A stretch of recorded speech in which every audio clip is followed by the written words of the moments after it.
This episode is brought to you by Progressive Insurance. Do you ever think about switching insurance companies to see if you could save some cash?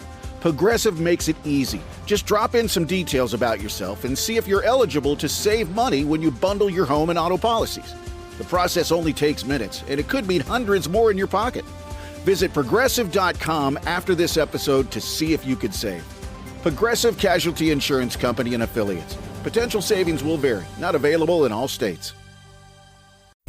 We're back to the continuation of the segment from a few minutes ago. If you missed any, catch it on the Morning X podcast. This is the best of the Morning X on 99X. We have a couple more calls for you from some fans. Okay. Chris, you're on with Trey Parker and Matt Stone. Hey, guys. Good morning. Hey, listen, I've seen that you guys pretty much will touch on anything. Have you guys ever tossed an idea around and thought, no, we really can't do that?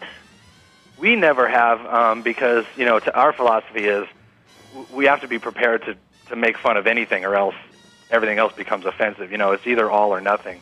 Right. And but there's only been a couple of things. Like we had a whole show ready to go about the Nation of Islam, and Comedy Central was like, no, just because they were more afraid for our lives.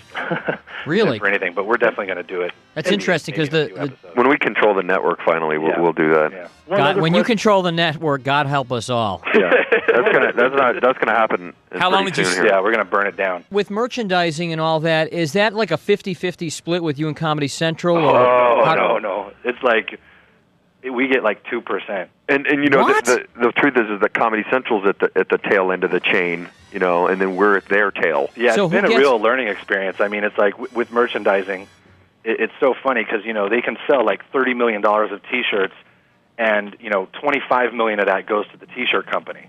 Really? And then $5 million goes to Comedy Central, and we get like $6. I saw so much merchandise. We're now good friends with Mike Judge, who does Beavis and Butthead. Mm-hmm. Right. And we were just like, Mike, we're getting screwed on this. He's like, no, that's about right. Yep, I got screwed. Now you guys are getting screwed. Wow. Yeah, and he told us even before, he's like, don't even plan to make money on merchandise because you just won't. That's amazing. Yeah. I would not have thought it was that little. Who do you think the most popular character is on the show? Definitely Cartman, I think. I mean, Cartman's sort of the gold of the show. Whenever we have a show that, needs that extra push over the edge, all we do is add more Cartman. We just add more Cartman. Yeah, that's the one I love, Mr. Cartman. Yeah. Now, Trey, you have a band?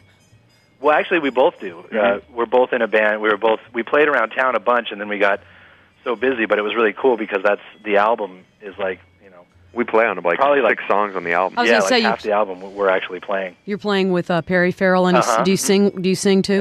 And we play with Isaac. We play all the songs that Isaac sings. And, Yeah. Name of the band, DVDA. Yeah. Which stands for? We couldn't even say it on the air. You'd have to bleep it all. Oh, wait a minute now. DVDA. Yeah. I've read that somewhere. It's a porno term that they use to describe a certain thing that women will do. Yeah, that some women. DV. Okay, hang on a minute now. Double. What's the first word? The D's are double. Both of them? Yeah, and the V you can probably guess, and the A you should be able to guess. Now, while they're trying to figure out what it is, let's talk about the CD, Chef A, the South Park album. Somebody help me. Did you go and personally get all these guys to be on the CD?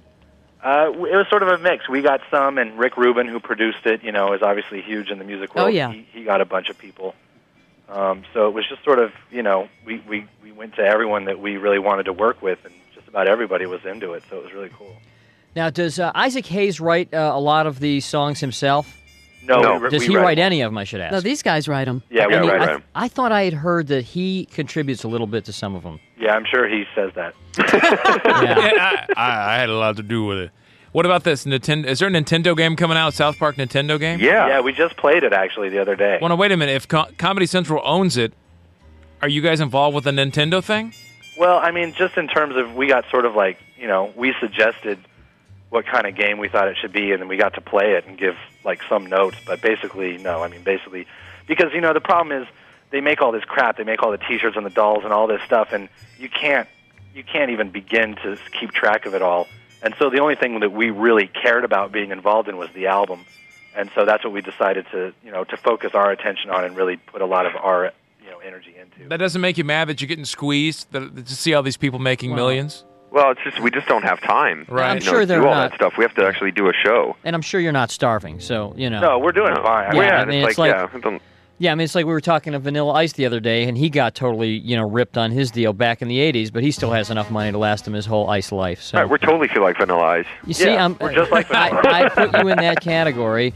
Who are some of the other artists that are on the benefit CD? concert. I like it. It's pretty eclectic because you've got everybody from Primus to Puffy on the CD. Yeah, there's Elton John there's a great Ween track. There's an awesome new this track with Ozzy Osbourne, with Crystal Method, DMX, and Old Dirty Bastard. Ooh, I bet that's good. Yeah, it's Very pretty good. cool. It's great.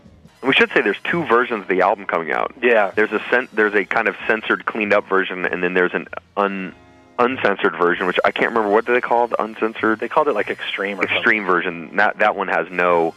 That one, actually is uncensored. So it'll actually be labeled in the store.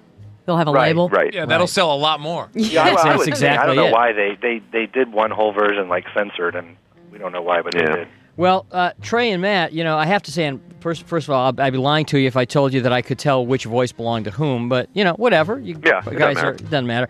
I think you guys should just do radio. I've seen you on TV, now I've heard you on the radio. I think you're better on radio. Really? Yeah, and I'll tell you why. Because when you get on those couches with Leno, and I like Jay, but it's kind of like being interviewed by one of your parents' friends. No, it is. Oh, yeah, absolutely. You know That's what I'm definitely saying? how it feels. It's like you just seem like this is not really our crowd. Right. Whereas you're on radio, it's a little bit looser. Well, we can just we're at my house right now. We're just sort of kicking back, and it's a way different thing than being all nervous and going on Leno, which we definitely don't like doing. But really, do you not like the TV talk circuit in general, or is that show a little out of just? All of it, really. It's all kind of the same. But because actually, of anyone we've met, Jay is like the nicest guy. Oh, super He's a nice great guy. guy. There's something about when you have to go out in front of like 7 million people, the last thing you want is some guy to your left who wants to rip on you or put you on the spot. And Jay is just completely like, hey, this is your 10 minutes. Yeah. And there's just something really comforting about that, Have you been on Letterman? No, that's exactly the point. Yeah. I'd just be afraid to go on. You don't know if he's going to Letterman. go at you or not. I don't Yeah, see and he's him just being so quick, and I don't see him being into you. Yeah, I don't think so either. Yeah. How close do you guys live to each other? Like 10 minutes. 10 minutes? You hang out a lot, or is it just now reduced to business? Oh no, we're still. I mean, we're now. We always get ripped on because like we'll go to a party and we show up together and people are like, what's wrong with you guys? Don't you guys ever? Don't you have a life? We're the only friends we have that have enough money to hang out with each other. So neither of you are married? No. Girlfriends? Yeah. Yeah. You sound like thrilled about that, guys. You sound very happy to have it. Boy, it sounds like you're we really both into still those. have our same girlfriends from Colorado, like for like 5 or 6 years. That's man. so not And- Hollywood. Come on, guys. I know we got to fix that. And am I right, guys? Colorado women are gorgeous. Yeah, exactly. I mean, they Bonnies. really are. Oh, yeah, beautiful, aren't they? Nice blonde hair, green eyes. Where? I grew up in Colorado. Where were you? Really? Every Been in time. Lyman. That's not where I grew up. No, really, I thought Colorado women were always really just, they got great legs from skiing and they're. Wow. All Trey, right, Matt, Well, you thanks must for have some coming ugly on. girls out there. I don't know. Thanks for being on the show, Thanks, guys. Good luck Cool, with the thank you, CD. guys. Thank you. See you guys. Thank Cool, you. bye. Bye-bye. This is the best of the Morning X. Well, that whole experience sure did suck. Yeah, I'm sure glad that's over with. Barnes, Leslie, and Jimmy. 99X. Ever wonder how dark the world can really get? Well, we dive into the twisted, the terrifying, and the true stories behind some of the world's most chilling crimes. Hi, I'm Ben. And I'm Nicole. Together, we host Wicked and Grim, a true crime podcast that unpacks real-life horrors one case at a time. With deep research, dark storytelling, and the occasional drink to take the edge off. We're here to explore the wicked and reveal the grim. We are Wicked and Grim. Follow and listen on your favorite podcast platform.